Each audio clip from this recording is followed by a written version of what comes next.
Hi friends, நான் தான் உங்களோட பான் சுதர்ஷனா. இன்றைக்கி நான் உங்களுக்கு ஒரு டிஷ் சொல்ல போகிறேன். வாங்கலாம் வீடியோ கொடுப்போம்.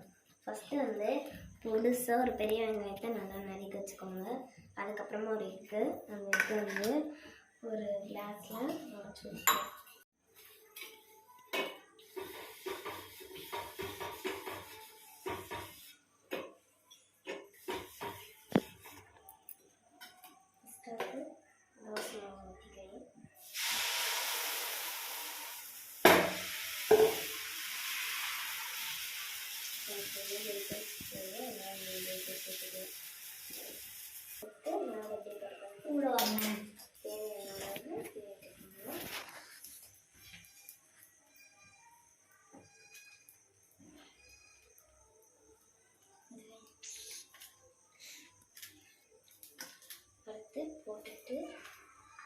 போட்டுட்டு நல்லா லைட்டாக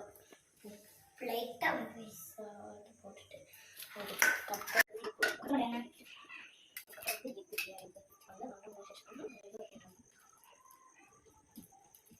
இந்த தோசைக்கு சட்னியே தேவையில்லை. ஏன்னா அவ்வளோ டேஸ்டியாக சட்னியே போடவே தேவை. நல்லா செஞ்சு இப்படி தான் நான் வேலை பண்ணுவோம். இப்படி தான் நான் வேலை பண்ணுவோம். எனக்கு கஷ்டப்படக்கே தெரியும். பொண்ணு வந்துட்டு கொஞ்சம் நேரம் வச்சுட்டு இருக்கலாம். நான் வேலை பார்த்துட்டேன். நான் கஷ்டப்படவே பரவாயில்ல.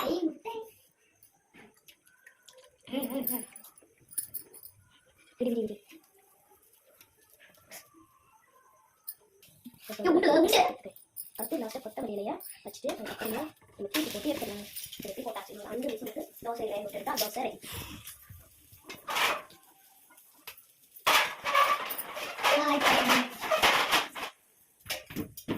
இப்போ இந்த தோசைக்கு சட்னி சாம்பார் எதுவுமே தேவையில்லை. எதுவுமே சாப்பிடாமலே அவ்வளோ சூப்பராக டேஸ்டியாக இருக்கும்.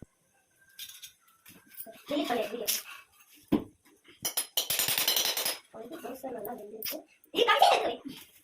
தோசை நல்லா வெந்துச்சு. ஆமா நான் தின்னு வச்சேம்மா.